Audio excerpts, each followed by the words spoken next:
प्यारे बच्चों, मैं अब आपके सामने एक वीडियो लेक्चर पेश कर रही हूँ जिसका मोटिव है आप लोगों को आपके सिलेबस के पढ़ाई में हेल्प करना। ये पार्ट मुझे यश ने बताया था कि आप लोगों को नहीं मिल रहा है, इसलिए मैंने इसके नोट्स तैयार किए हैं और अब आप लोगों को एक्सप्लेन करने की कोशिश कर रही हूँ। ये पार्ट है आपके सेकेंड पेपर का रिएक्शन मैकेनिज़्म जो कि ऑर्गेनिक है, उसका थर्ड यूनिट जिसका नाम है addition to carbon carbon multiple bonds.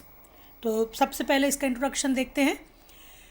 Introduction में सबसे पहले मैं देना चाहूँगी रिएक्शंस के बारे में। रिएक्शंस तो वैसे आप सभी जानते हैं कि ऑर्गेनिक रिएक्शंस कितने तरह के होते हैं। जैसे 4 तरह के रिएक्शंस होते हैं ऑर्गेनिक रिएक्शंस। पहला जो है वो एडिशन रिएक्शन कहलाता है, दूसरा एलिमिनेशन रिएक्शन, तीसरा सब्स्टिट्यूशन रिएक्शन और चौथा जो है वो रीअरेंजमेंट रिएक्शन। तो ये सारों रिएक्शन हमारा पढ़ा हुआ है, हम जानते हैं इनके बारे में। लेकिन अब हमें ये देखना है जब कार्बन और कार्बन एटम के बीच में डबल या ट्रिपल बॉन्ड प्रेजेंट होता है तब उसमें एडिशन रिएक्शन किस तरह से प्लेस होते हैं। ठीक है, तो एडिशन जो है, एडिशन टू अ डबल और triple bond can takes place in 4 different way. 4 अलग अलग तरीके से हो सकता है। पहला जो है वो है 2 step process with initial attack by a nucleophile, जो कि 2 स्टेप प्रोसेस है और न्यूक्लियोफाइल के द्वारा अटैक किया जाता है। दूसरा एडिशन रिएक्शन वो भी 2 स्टेप प्रोसेस है with initial attack upon an electrophile. ये भी 2 स्टेप प्रोसेस है, लेकिन इसमें जो इनिशियल अटैक है वो इलेक्ट्रोफाइल के ऊपर होता है।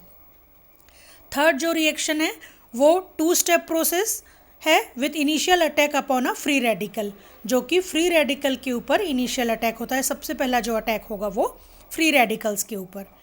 The second step of the reaction will consist of combination of दस formed intermediate with a positive species, a negative species और अ न्यूट्रल एंटिटी रिस्पेक्टिवली। तो सेकेंड स्टेप जो भी होगा रिएक्शन का, जिस भी रिएक्शन का, उसमें क्या होगा, कॉम्बिनेशन होगा।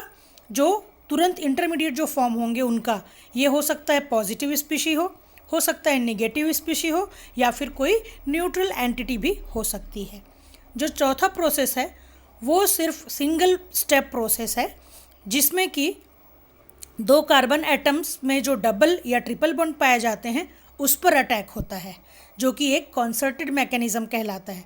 जैसा कि आप देख पा रहे होंगे, 1 step process which involves attack at the 2 carbon atoms of the double or triple bond is simultaneously a concerted mechanism.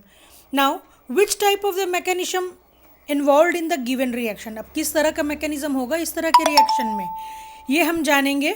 और कैसे जान सकते हैं?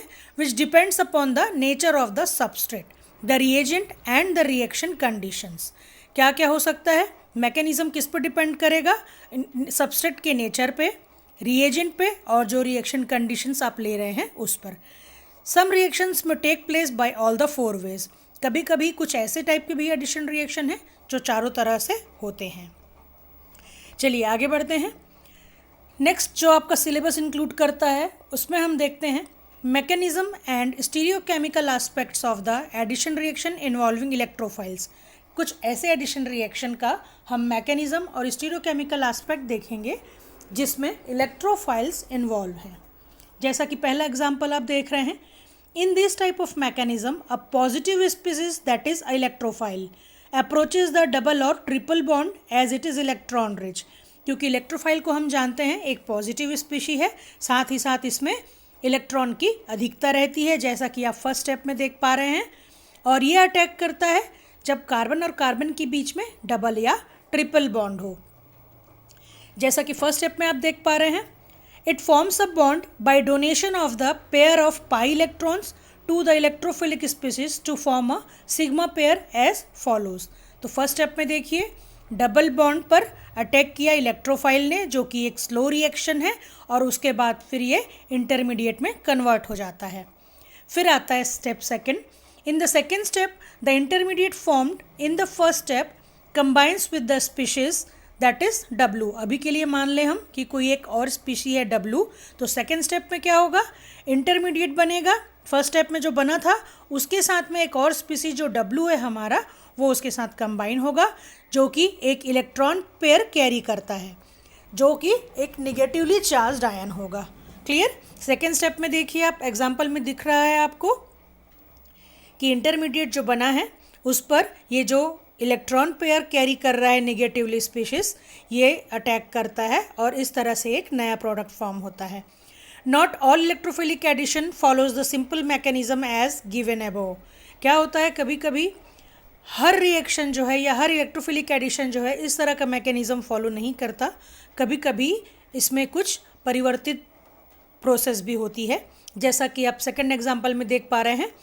In bromination the intermediate formed in the first step very rapidly cyclises to a bromonium ion. यहाँ क्या हो रहा है, ब्रोमिनेशन रिएक्शन है जो कि एक इलेक्ट्रोफिलिक एडिशन रिएक्शन है, जहाँ पे ब्रोमीन जो है वो जुड़ता है अपने इंटरमीडिएट से और साथ ही साथ में एक ब्रोमोनियम आयन का फॉर्मेशन करता है। In both the cases the mechanism is called electrophilic addition bimolecular. ये दोनों ही रिएक्शन जो दो केस हमने देखे हैं एग्जाम्पल के तौर पे, दोनों ही आपको कहलाते हैं इलेक्ट्रोफिलिक एडिशन, वो भी बायमॉलिक्यूलर, क्योंकि इसमें दो तरह के मॉलिक्यूल, दो मॉलिक्यूल जो हैं वो पार्टिसिपेट करते हैं।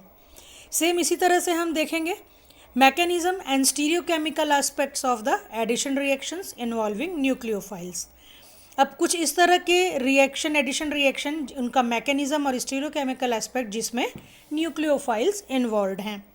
In the first step of nucleophilic addition a nucleophile donates its pair of electrons to one of the doubly or triply bonded carbon atom. अब इसमें क्या होगा, ये क्योंकि न्यूक्लियोफाइल्स इन्वॉल्व हैं और न्यूक्लियोफिलिक क्या होते हैं, उनके पास एक पेयर ऑफ इलेक्ट्रॉन होता है, तो ये जो न्यूक्लियोफाइल्स हैं ये डोनेट करेंगे अपना पेयर ऑफ इलेक्ट्रॉन किसको, जो कि डबल या फिर ट्रिपल बॉन्डेड कार्बन एटम्स हैं उसको, जैसा कि आप स्टेप 1 में एग्जांपल में देख पा रहे हैं इस तरह से। और उसके बाद फिर जो इंटरमीडिएट है वो कहलाएगा कार्बेनियन, जिससे कार्बेनियन प्रोड्यूस होता है। फिर सेकेंड स्टेप में क्या हो रहा है, the second step is a combination of this carbanion with a positive species. अब सेकेंड स्टेप में क्या होगा, एक इंटरमीडिएट बना कार्बेनियन जो कि कंबाइन होगा, कंबाइन हो जाएगा इंटरमीडिएट के साथ और एक पॉजिटिव स्पीसीज के साथ में कंबाइन होकर नया प्रोडक्ट बना लेगा। This mechanism is the similar as electrophilic addition, पहले जैसा ही है प्रोसेस, जैसा कि हमने आपको देखा इलेक्ट्रोफिलिक एडिशन में, उसी तरह का ये है nucleophilic addition. This mechanism is similar as the electrophilic addition except that the charge are reverse. सिर्फ चार्ज जो है वो प्लस माइनस जो चार्जेस हैं वो डिफरेंट हो गए हैं, क्योंकि न्यूक्लियोफाइल जो है वो आपका निगेटिवली चार्ज था तो पॉजिटिव स्पीसीज के साथ जुड़ेगा, और इलेक्ट्रोफाइल्स क्योंकि पॉजिटिवली चार्ज है तो निगेटिवली चार्ज के साथ में जुड़ेगा, कंबाइन करेगा। When the alkene contains a good living group, substitution is a side reaction। अब मान लो जो एल्किन है जिसका एग्जाम्पल आप ले रहे हैं उस पर अगर एक बहुत अच्छा गुड लिविंग ग्रुप है तो फिर सब्स्टिट्यूशन जो है वो वन साइडेड रिएक्शन हो जाएगी। इसी तरह से नेक्स्ट में हम देखते हैं mechanism and stereochemical aspects of the addition reactions involving the free radicals. अब न्यूक्लियोफाइल नहीं, इलेक्ट्रोफाइल नहीं, बल्कि फ्री रेडिकल्स हैं, और ये तो आप सभी को मालूम होगा कि फ्री रेडिकल किस तरह से बनते हैं। मान लो कोई मॉलिक्यूल है, जैसा कि आप एग्जांपल में यहाँ पर देख पा रहे हैं, YW एक मॉलिक्यूल है जिस पर अगर फोटोकेमिकल रिएक्शन हो या फिर स्पॉन्टेनियस डिसोसिएशन हो तो क्या होगा, वो दो अलग अलग फ्री रेडिकल में टूट जाते हैं। जैसे YW एक प्रोडक्ट था, H स्पॉन्टेनियस डिसोसिएशन हुई तो Y रेडिकल और W रेडिकल, इस तरह से फ्री रेडिकल फॉर्म हो गए। अब ये दूसरे रिएक्शन से भी हो सकता है, जैसे कोई एक रेडिकल है जो किसी दूसरे सोर्स से लाया गया है, अब अगर इसको किसी एक मॉलिक्यूल के साथ रिएक्ट कराया जाए तो उस मॉलिक्यूल का सब्स्टिट्यूशन हो जाएगा, ठीक है। ये जो दूसरे सोर्स से रेडिकल आया है वो उस मॉलिक्यूल में जुड़ जाएगा और उस मॉलिक्यूल का एक पार्ट जो है हमको फ्री रेडिकल के रूप में मिलता है। अब देखते हैं इसमें कौन सा स्टेप्स हैं और इन दोनों स्टेप्स में क्या होगा। अब रिएक्शन जो है कैसे प्रोपागेट होगा, कैसे बढ़ेगा आगे, तो पहले स्टेप में देखिए यहाँ फिर से एक एल्कीन है जो कि डबल बॉन्डेड है और उसके साथ एक फ्री रेडिकल का रिएक्शन हो रहा है और तब हमें ऑब्टेन हुआ एक प्रोडक्ट, वो भी इंटरमीडिएट प्रोडक्ट। अब इस इंटरमीडिएट जो प्रोडक्ट है वो एक फ्री रेडिकल है, देखिए इसके साथ एक रेडिकल है, तो ये फ्री रेडिकल जो है वो जुड़ेगा एक दूसरे मॉलिक्यूल के साथ और इस तरह से एक फ्री रेडिकल फिर से आपको जनरेट होके मिल जाएगा, जैसा कि आप सेकेंड स्टेप में देख पा रहे हैं। Then termination of the chain reaction takes by following manner. अब टर्मिनेशन करना है, कहीं तो एंड करना पड़ेगा इस रिएक्शन को, तब क्या होता है, देखिए नीचे एग्जाम्पल दिया हुआ है, ये फ्री रेडिकल है जिसके साथ एक फिर से एक मॉलिक्यूल जुड़ जाता है और इस तरह से एक प्रॉपर एक प्रोडक्ट बना लेते हैं और इस तरह से चेन जो है वो टर्मिनेट हो जाएगी। क्लियर। अब आगे बढ़ते हैं बेटा। देखिए अब नेक्स्ट जो आपका टॉपिक है वो है regioselectivity of addition reaction और है chemoselectivity of addition reaction. तो ये जो रिजियो सिलेक्टिविटी है ये है क्या? It is the preference for one orientation over another in the arrangement of a reaction product such as in an addition reaction because there is a preference for one of those two possible orientations in addition to the HBr and other hydrogen halide is regioselective। तो किसको कहेंगे regioselective? सीधा सीधा regioselective से हमारा मतलब है कि जो भी प्रोडक्ट मिलेगा उनका ओरिएंटेशन सिर्फ जो है वो डिफरेंट रहेगा, जबकि एक ओरिएंटेशन जो है वो प्रिफर किया जाएगा दूसरे ओरिएंटेशन पे, ये कहलाती है रेजियो सिलेक्टिविटी। नेक्स्ट जो है वो है कीमो सिलेक्टिविटी। अब ये कीमो सिलेक्टिविटी क्या है? It is the selective reactivity of a functional group in the presence of others protecting group can be used instead of chemoselectivity but with the disadvantage of having to perform two additional synthesis step that is protection and deprotection. तो सीधे सरल शब्दों में अगर आप समझ पाएँ तो कीमो सिलेक्टिविटी जो है ये रिफ़र करती है रिएक्टिविटी से, किस तरह का रिएक्शन होगा, इंटरमीडिएट कौन से बनेंगे, प्रोटेक्शन ग्रुप रहेगा या फिर डीप्रोटेक्टेड ग्रुप रहेगा, ये कहलाती है कीमो सिलेक्टिविटी। तो आइए सबसे पहले हम इस कीमो सिलेक्टिविटी की ही बात करें, जो कि सिंपल टर्म्स में आप जिसको रिएक्टिविटी कह सकते हैं और इस टर्म में आप इसको कीमो सिलेक्टिविटी कह सकते हैं। तो देखते हैं कीमो सिलेक्टिविटी क्या चीज़ है। As in electrophilic aromatic substitution electron donating groups increase the reactivity of a double bond toward electrophilic addition and electron withdrawing groups decrease it. तो क्या कहता है कीमो सिलेक्टिविटी? ये बताता है कि जब कभी भी इलेक्ट्रोफिलिक एडिशन रिएक्शंस होंगी और अगर उस सब्स्टिट्यूशन रिएक्शन में कोई ऐसा इलेक्ट्रोफाइल जो कि इलेक्ट्रॉन डोनेटिंग ग्रुप हो, तो वो क्या करेगा, उसकी रिएक्टिविटी को, उस रिएक्शन की रिएक्टिविटी को इंक्रीज़ कर देगा। जबकि अगर कोई ऐसा न्यूक्लियोफाइल या ऐसा इलेक्ट्रोफाइल जो कि इलेक्ट्रॉन विड्रॉइंग ग्रुप कंटेन करता हो, तो वो क्या करेगा, उस रिएक्शन की रिएक्टिविटी को डिक्रीज़ कर देगा, कम कर देगा। Similarly, the reactivity toward electrophilic addition of a group of alkenes increased in the order। अब हम कुछ ग्रुप्स देखते हैं जिनकी रिएक्टिविटी जो है इलेक्ट्रोफिलिक एडिशन जो है उसको बढ़ा देती है, उस रिएक्शन को बढ़ा देती है। जैसे एग्जांपल में आप देखेंगे, सबसे पहला जो है CCl3CH डबल बॉन्ड CH2, इसकी रिएक्टिविटी कम है Cl2CHCH डबल बॉन्ड CH2 से, फिर ClCH2CH डबल बॉन्ड CH2 और सबसे लास्ट में है CH3CH2 डबल बॉन्ड CH2। अब अगर इस कीमो सिलेक्टिविटी को हम, यह तो अभी हमने इलेक्ट्रोफिलिक एरोमेटिक सब्स्टिट्यूशन रिएक्शन की बात की, अब अगर न्यूक्लियोफिलिक एडिशन में देखें तो सिचुएशन जो है जस्ट रिवर्स हो जाएगा, जस्ट अपोजिट, उल्टा हो जाएगा। जैसे कि उसमें क्या होगा, न्यूक्लियोफिलिक एडिशन में इलेक्ट्रॉन डोनेटिंग ग्रुप्स वाले अगर इलेक्ट्रोफाइल रहे, न्यूक्लियोफाइल रहे, तो क्या करेंगे, डिक्रीज कर देंगे रिएक्टिविटी को उस रिएक्शन की। Clear.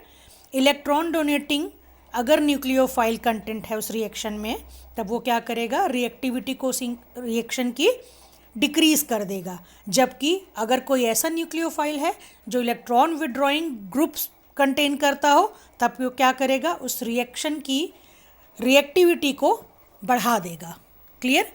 These reactions are best carried out on substance या substrates containing 3 और 4 electron withdrawing groups। अगर मान लीजिए ये रिएक्शन तब बहुत अच्छे से चल पाता है जब जो सबस्ट्रेट हैं उनमें 3 या 4 तरह के इलेक्ट्रॉन विड्रॉइंग ग्रुप्स हों, 3-4 से ज़्यादा इलेक्ट्रॉन विड्रॉइंग ग्रुप हों, या 2 of the most common being CF2 दो एक ही तरह के ग्रुप्स हों, जैसे CF2 डबल बॉन्ड CF2 या C2NC double bond CCN2।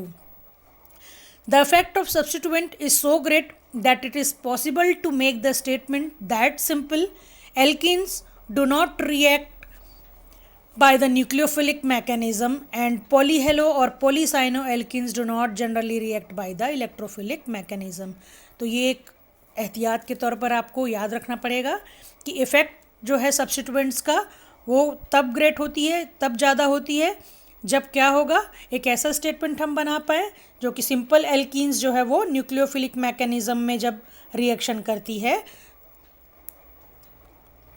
और पॉलीहेलो और पॉलीसाइनोएल्कीन्स जो हैं ये बहुत अच्छे से इलेक्ट्रोफिलिक मैकेनिज्म के साथ रिएक्शन नहीं दे पाते हैं। अब नेक्स्ट जो प्रोसेस हम देख लेंगे वो है रीजियो सिलेक्टिविटी, जो कि है उसका ओरिएंटेशन। ओरिएंटेशन मीन्स एक साइड या फिर उसके अपोजिट साइड। अगर एक फेस एंड है तो दूसरा जो है वो साइड एंड होगा। जैसा कि आप एग्जांपल में यहाँ देख पाएंगे, when an unsymmetrical reagent is added to an unsymmetrical substrate, the question arises, जब एक unsymmetrical reagent है अगर उसको ऐड किया जाए किसी unsymmetrical substrate के साथ, unsymmetry तो आप समझ रहे हैं, जो कि uneven हो, एक जैसा ना हो दोनों तरफ से, उसको हम कहते हैं unsymmetrical।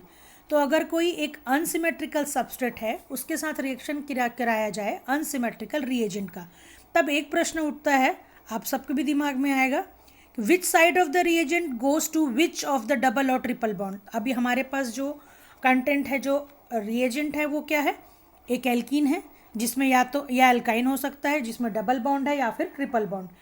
तो जब सबस्ट्रेट के साथ में अगर कोई रिएजेंट जब जुड़ता है वो भी अनसिमेट्रिकल हो तो जो है रिएजेंट जो है किस तरफ अटैक पहले करेगा, डबल बॉन्ड है अपने पास, ट्रिपल बॉन्ड है तो ऊपर से अटैक करेगा या फिर नीचे से अटैक करेगा। तो इसके लिए एक आंसर है, the terms side and face are arbitrary and a simple guide is shown to help understand the arguments used here. For electrophilic attack the answer is given by. अब अगर इलेक्ट्रोफिलिक अटैक हुआ तब क्या होगा, देखिए यहाँ पे एग्जांपल में दिया हुआ है, ये साइड 2 है, ये साइड 1 है, एंड 1 और एंड 2। नेक्स्ट वाले प्रोडक्ट में आप देखिए फेस 1, फेस 2 और ये जो है इस तरह से डायरेक्टली और पार्शली सॉलिड और पार्शियल जो है बॉन्ड्स के द्वारा हम इसको अपर फेस और नीचे फेस दिखा पा रहे हैं। अब ये जो ओरिएंटेशन है या रेडियो सिलेक्टिविटी है ये किसको फॉलो करती है, ये फॉलो करती है मार्कोनिकॉव्स रूल को। मार्कोनिकॉव्स रूल वैसे तो आप पहले भी पढ़ चुके हैं, but according to electrophilic addition reaction अब हम देखेंगे कि यहाँ मार्कोनिकॉव्स रूल जो है किस तरह से हेल्प करता है उनका ओरिएंटेशन या फिर रेडियो सिलेक्टिविटी ऑकर होने में। The positive part of the reagent goes to the side of the double और ट्रिपल बॉन्ड। अब इसमें मार्कोनिकॉव्स रूल के हिसाब से क्या होगा, जो पॉजिटिव पार्ट है, जो प्लस वाला पार्ट है रिएजेंट का, वो किधर जाएगा, goes to the side of the double bond, side की तरफ जाएगा, चाहे वो डबल बॉन्ड हो और ट्रिपल बॉन्ड हो, जिधर मोर हाइड्रोजन, जहाँ पे ज़्यादा हाइड्रोजन है। A number of explanation have been suggested for this radio selectivity. इसके लिए बहुत सारे रीज़न दिए गए, but the most probable is Y plus adds to that side which can give the more stable carbocation। तो Markovnikov's rule क्या कहता है कि रिएजेंट जो है डबल बॉन्ड या फिर ट्रिपल बॉन्ड के उस तरफ अटैक करेगा या उस तरफ जुड़ेगा जिस तरफ से उसको ज़्यादा स्टेबल, ज़्यादा स्थायित्व वाला कार्बोकेटायन मिलने की संभावना हो। जैसा कि एग्जाम्पल में आप देख रहे हैं, एक एल्कीन है जिसमें डबल बॉन्ड है RCH CH2 प्लस, अब ये Y प्लस उसमें एक रिएजेंट जो है प्लस आयंस के साथ ये जुड़ रहा है। अब ज़्यादा स्टेबल कार्बोकेटायन जब है जहाँ पे हमको मिलेगा उस तरफ ये जाकर जुड़ जाएगा। अगर अपोजिट साइड से जुड़ेगा तो इतना स्टेबल कार्बोकेटायन हमको नहीं मिल पाएगा, जैसा कि नीचे के एग्जाम्पल में आप देख पा रहे हैं। क्लियर। अब इस एग्जाम्पल को देखिए, यहाँ पे ज़्यादा स्टेबल है या फिर अथवा में फिर देखिए ये जो है कम स्टेबल है। वैसे ही सेम नीचे एग्जाम्पल में देख सकते हैं आप, जहाँ पे एक हैलाइड है, वो भी एल्कीन हैलाइड है, डबल बॉन्ड के साथ यहाँ पे एक हैलाइड भी है, और जब इस पर अटैक होता है Y प्लस का तब ये ज़्यादा स्टेबल कार्बोकेटायन बने इस तरह उस साइड पर जुड़ता है, ना कि अपोजिट साइड जिधर अपने को कम स्टेबल वाला कार्बोकेटायन मिले। क्लियर। अब इसी को आगे देखते हैं एक फ्री रेडिकल रिएक्शन में। मान लो अब ये जो एडिशन रिएक्शन है वो एक फ्री रेडिकल के साथ है, तो इसमें क्या होगा, जो मेन इफेक्ट होगा वो क्या होगा, स्टेरिक हो जाएगा। जैसे जितने भी सब्सटेंट हैं या सबस्ट्रेट हैं, जैसे CH2 डबल बॉन्ड CHX, ये कैसे रिएक्ट करेंगे? CH2 के थ्रू। क्लियर? और जो X है, जो X रेडिकल इसमें जुड़ा हुआ है, वो रेडिकल जो भी अटैक होगा उसके साथ जाके जुड़ जाएगा। जैसे एग्जाम्पल के लिए एक रिएजेंट है जैसा कि HBr, इस एडिशन रिएक्शन में ये जो है वो अगेन एंटी मार्कोनिकॉफ्स रूल, ये जो है इस तरह का इंटरमीडिएट चूज़ करेगा जो कि ज़्यादा स्टेबल नहीं है। क्यों? क्योंकि ये एंटी मार्कोनिकॉफ्स रूल को फॉलो कर रहा है। क्यों?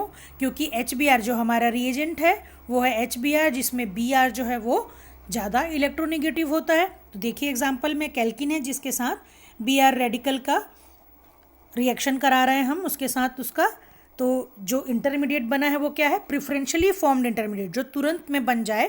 प्रिफरेंशियली मतलब सबसे पहले इसको प्रिफरेंस के साथ ये बन जाए, इस तरह का प्रिफरेंशियली फॉर्म्ड इंटरमीडिएट बनता है और तुरंत ही कन्वर्ट हो जाता है एक स्टेबल प्रोडक्ट में। तो ये जो है एंटी मार्कोनिकॉफ रूल को फॉलो करता है। दस the observed orientation in both kinds of HBr addition, that is Markovnikov electrophilic and anti-Markovnikov free radical, is caused by the formation of the secondary intermediate. Clear? देखते हैं आगे. In the electrophilic case, it forms because it is more stable than the primary. In the free radical case, because it is sterically preferred.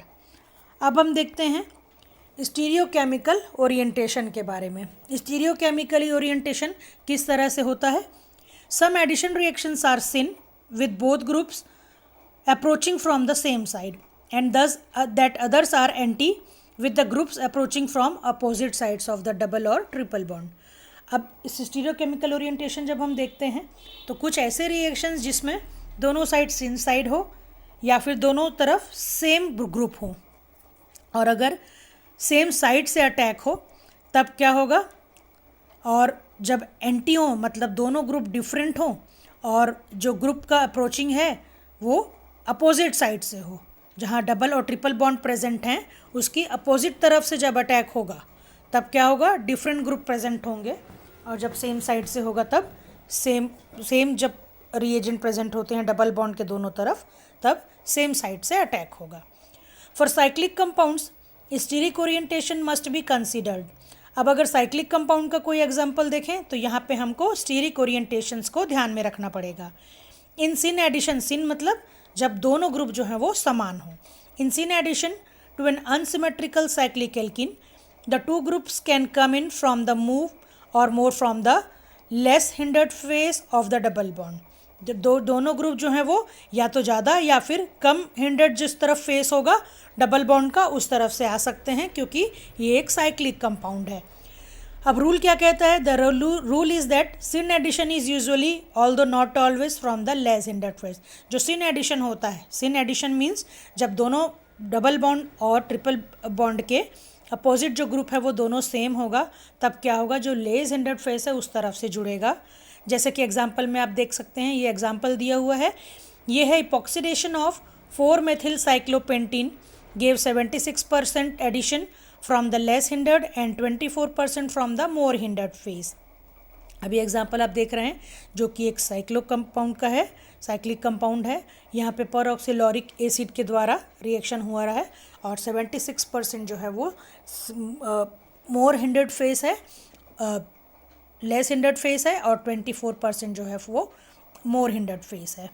Sorry, जो 76% जो product बना है 4-methyl cyclopentan का वो है लेस हिंडर्ड फेस से, और 25% कहाँ किससे है? मोर हिंडर्ड फेस से. Clear? In anti addition to a cyclic subset, अब मान लो सिन एडिशन की बजाय ये एंटी एडिशन हुआ, मतलब अपोजिट तरह से एडिशन.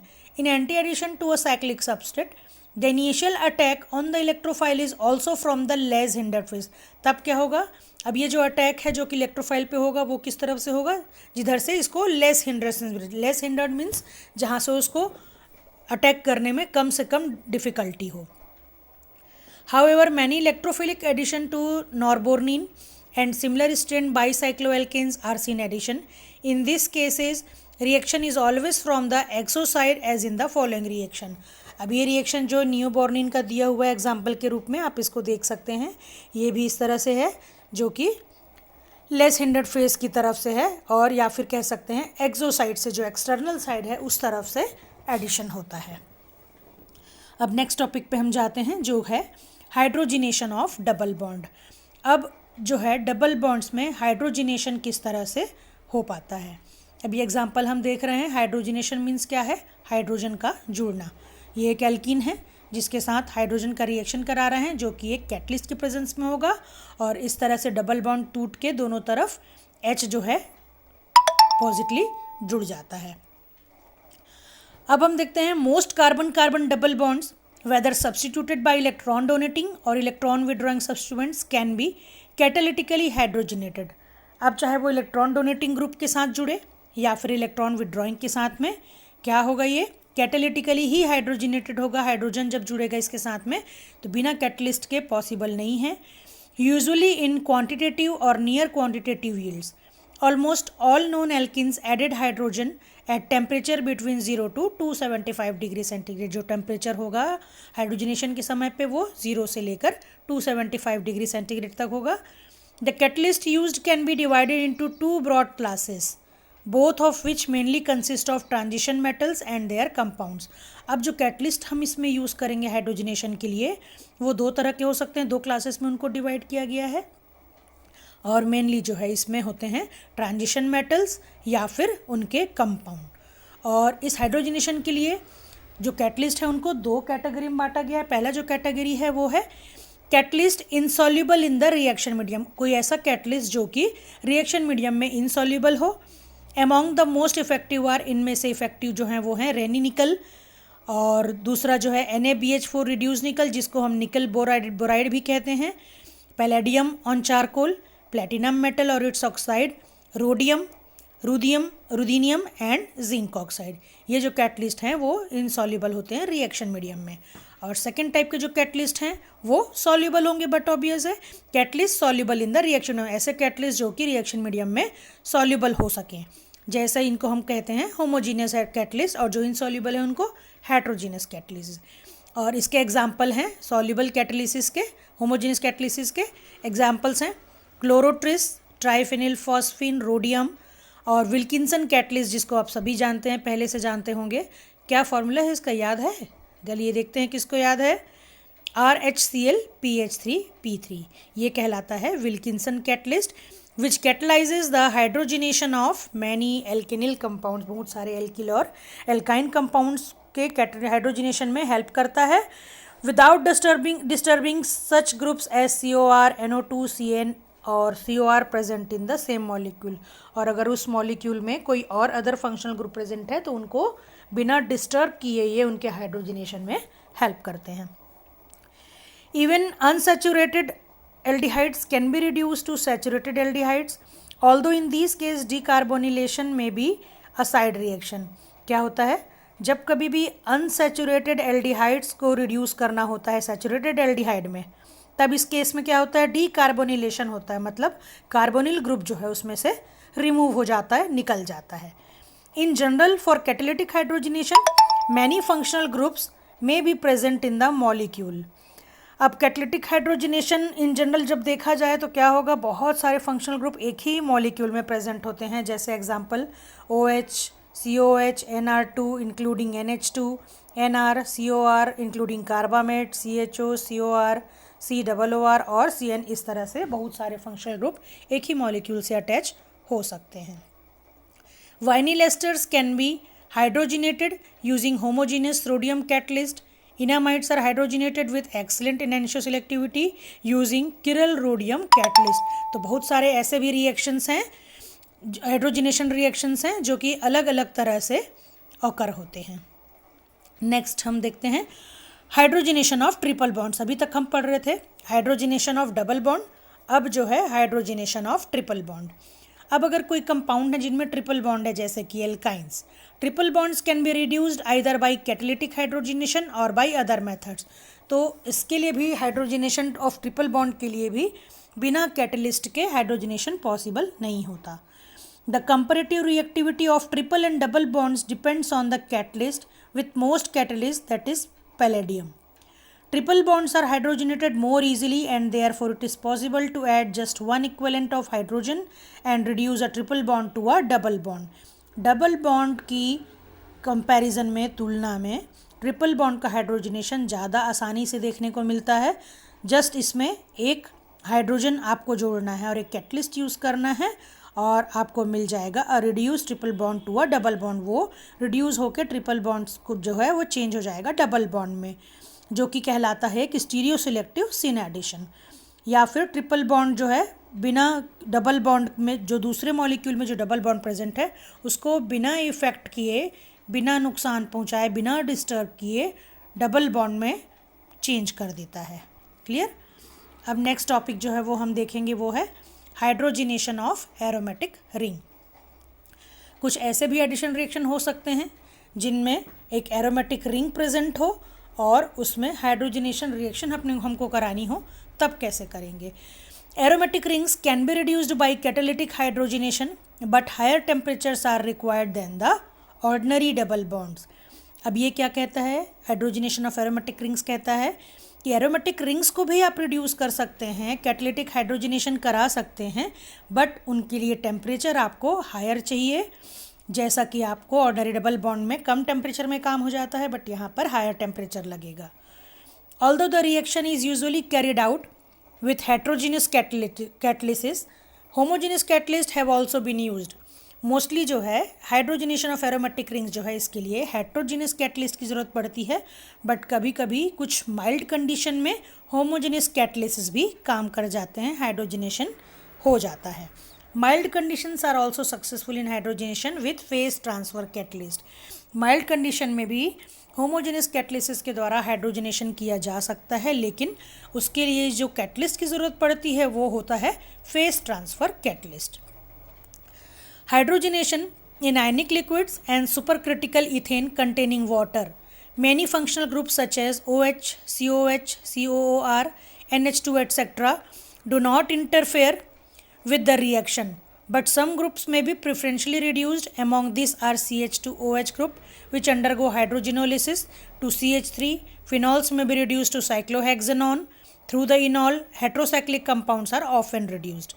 अब यहाँ पर कुछ एग्जाम्पल दिए हुए हैं कुछ ऐसे एरोमेटिक रिंग्स के जिनका हाइड्रोजनेशन किया जा सकता है.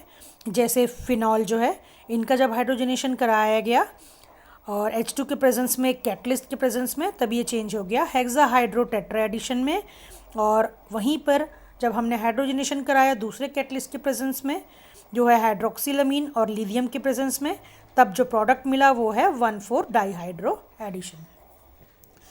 अब इस पूरे चैप्टर में जो सबसे इम्पॉर्टेंट पार्ट है वो है माइकल रिएक्शन. ये एक नेम रिएक्शन है जिसको माइकल नाम के साइंटिस्ट ने इन्वेंट किया था, डिस्कवर किया था, तो उनके ऑनर में इसको नाम दिया गया एज अ माइकल रिएक्शन. अब ये माइकल रिएक्शन है क्या? The Michael reaction or addition is the nucleophilic addition of a carbanion or another nucleophile to an alpha beta unsaturated carbonyl compound. तो देखा आपने माइकल रिएक्शन क्या है? ये एक ऐसा एडिशन रिएक्शन है जो कि एक न्यूक्लियोफिलिक एडिशन है जिसमें एक कार्बेनियन जुड़ता है या एक दूसरे न्यूक्लियोफाइल के साथ और alpha beta unsaturated carbonyl compounds form करते हैं. जैसा कि एग्जांपल यहाँ पे देखिए, रिएक्शन जो है आपको दिख रहा होगा, एक माइकल डोनर है. ये जो कंपाउंड है पर्टिकुलर केमिकल कंपाउंड है जिसको हम कह रहे हैं एक्टिवेटेड मिथिलीन या फिर डाई एथिल मेलेनेट, इसको हम कहते हैं माइकल डोनर. जबकि जस्ट सेकंड पार्ट में आप देखेंगे माइकल एक्सेप्टर लिखा हुआ है. ये कौन सा कंपाउंड है? ये है एथिल सिनामेट जो कि एक कॉन्जुगेटेड ओलिफिन है और जो प्रोडक्ट बनता है वो बनता है एडिशन प्रोडक्ट. तो एक्टिवेटेड मिथिलीन जो है डाईएथिल मेलेनेट, ये एक माइकल डोनर है जो कि एक्सेप्ट करेगा. EWG क्या है? इलेक्ट्रॉन विड्रॉइंग ग्रुप है. यहाँ पे ये निकल गया.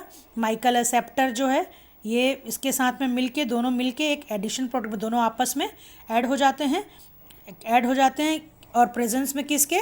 एक लेड बेस के जो कि NaOH था और एसिड वर्कअप पे, और इस तरह से जो प्रोडक्ट मिलता है वो हमको मिलता है एक एडिशन प्रोडक्ट.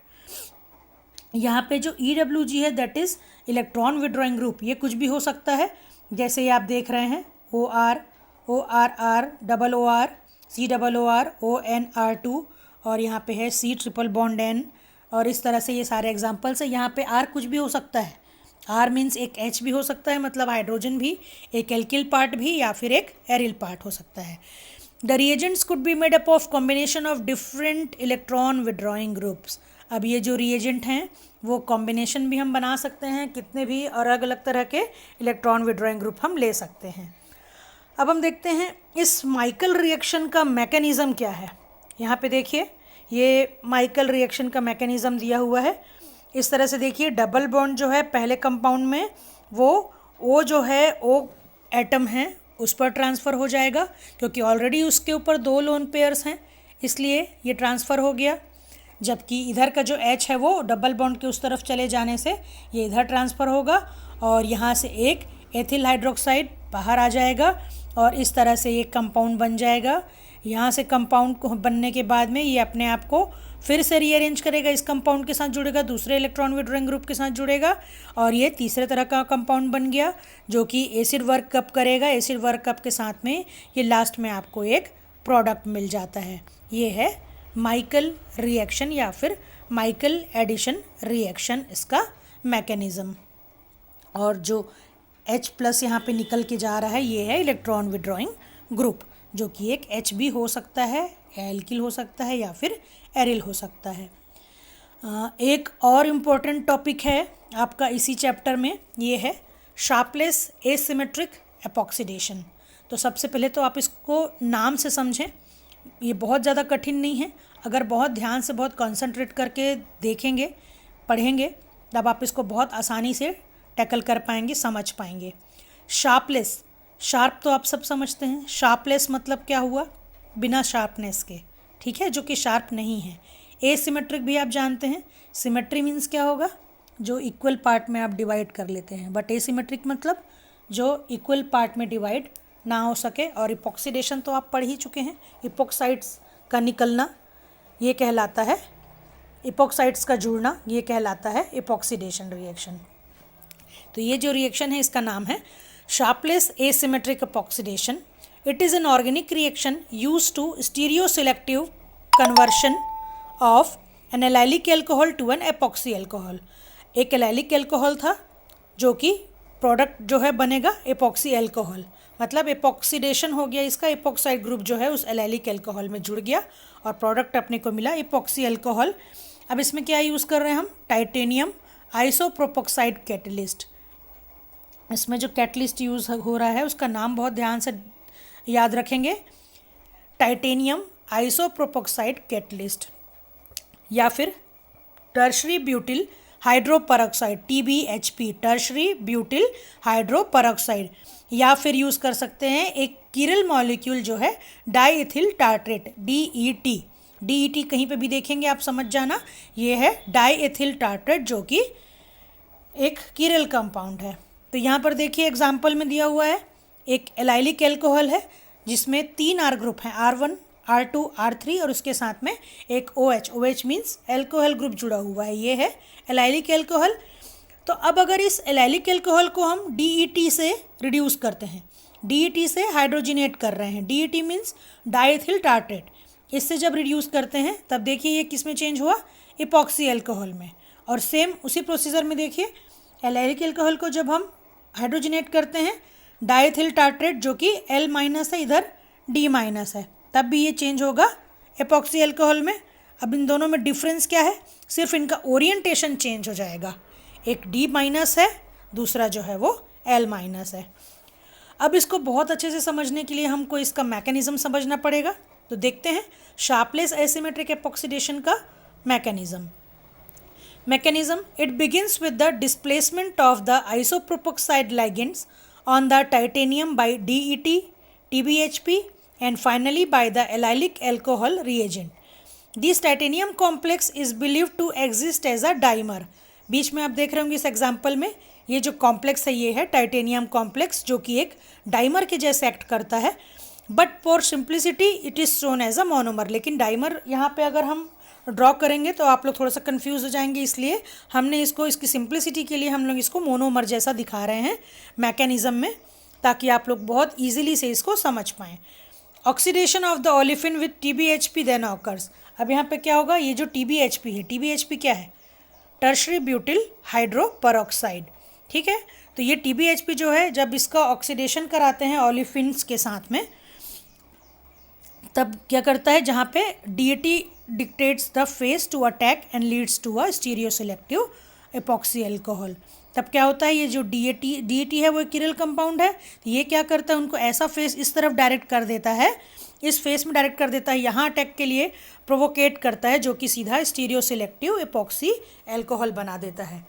तो ये चीज़ आप रिएक्शन से भी देख सकते हैं। यहाँ पे ये एलाइलिक अल्कोहल है, जहाँ पे टाइटेनियम कॉम्प्लेक्स जो है उससे रिएक्शन कराते हैं, जो कि एक मोनोमर जैसा एक्ट कर रहा है, और ये सारा जो है वो चेंज हो गया सिलेक्टिव एपॉक्सी अल्कोहल। तो ये जो है पहला जो मैकेनिज़्म के नीचे आप एग्जांपल देख रहे हैं, ये बहुत ही शॉर्ट फॉर्म वाला मैकेनिज़्म है। एक शॉर्ट फॉर्म में अगर बड़ा फॉर्म आपको याद ना हो, क्योंकि बड़ा नीचे जो है वो बड़ा फॉर्म का डायग्राम है, मैकेनिज़्म जो है पूरा क्लियर दिखाया हुआ है, लेकिन ये जो है वो शॉर्ट फॉर्म में है। तो इसको अगर आप याद रख सकते हैं तो बेटर है, नहीं तो फिर ये छोटा वाला जो है ये आपके काम आएगा एग्ज़ाम्स में। ये देखिए, ये जो है ये है mechanism Sharpless asymmetric एपॉक्सीडेशन catalytic cycle का।